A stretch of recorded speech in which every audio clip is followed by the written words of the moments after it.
Supposons qu'aujourd'hui, on a une route à effectuer. Donc, on doit faire un levé topographique pour une route. Je suis situé juste ici. Mon levé, supposons qu'on veut prendre chaque côté de la bordure du béton bitumineux. Donc, je m'installe.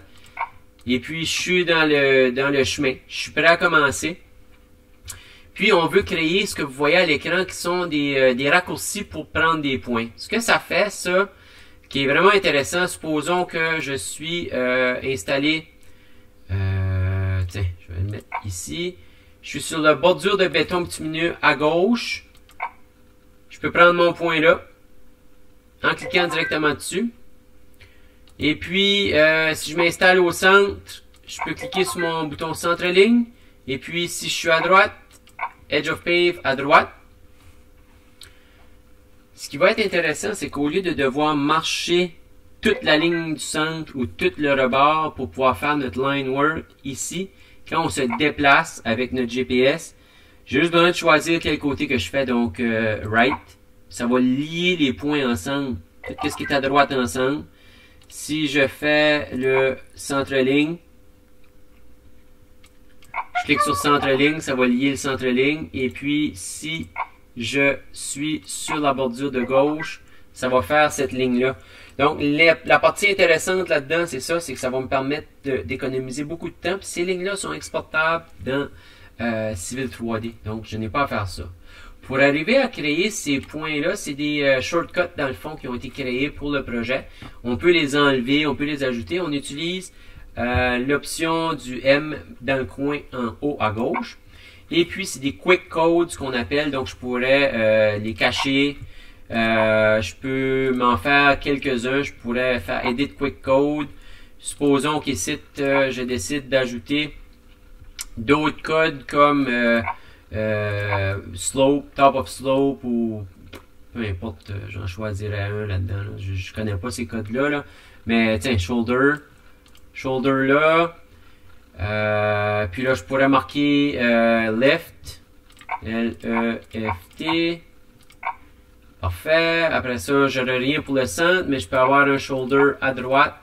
Donc, shoulder. Puis je pourrais marquer right.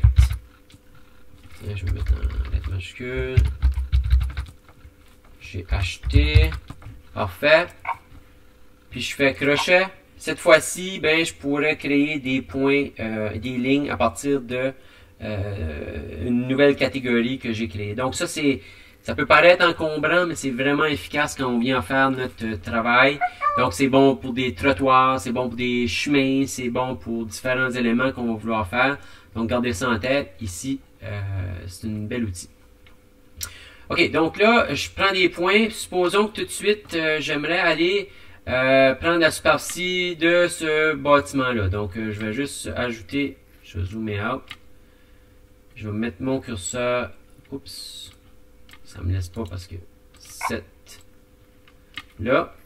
Donc, supposons votre travail aujourd'hui, c'est d'aller chercher la superficie de ça. Ben, on va aller chercher dans la liste de code le code qui s'appelle Building. Building Area. Puis, on va commencer dans le coin ici. Puis là, c'est quel building qu'on fait? Est-ce qu'on a plusieurs buildings? Ça va être building numéro 1. OK. Puis, je peux relier tous les points avec les différentes options Line to Point. Je pourrais mettre des arcs. Puis, on va en faire un exemple dans quelques instants. Mais je commence avec ça.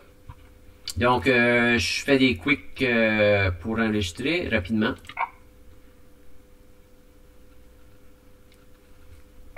Attends que ça c'est fixe. J'avance à l'autre coin, j'enregistre. J'avance ici, j'enregistre. Et puis j'avance ici. Et puis j'enregistre. Donc ça vient de me donner une superficie.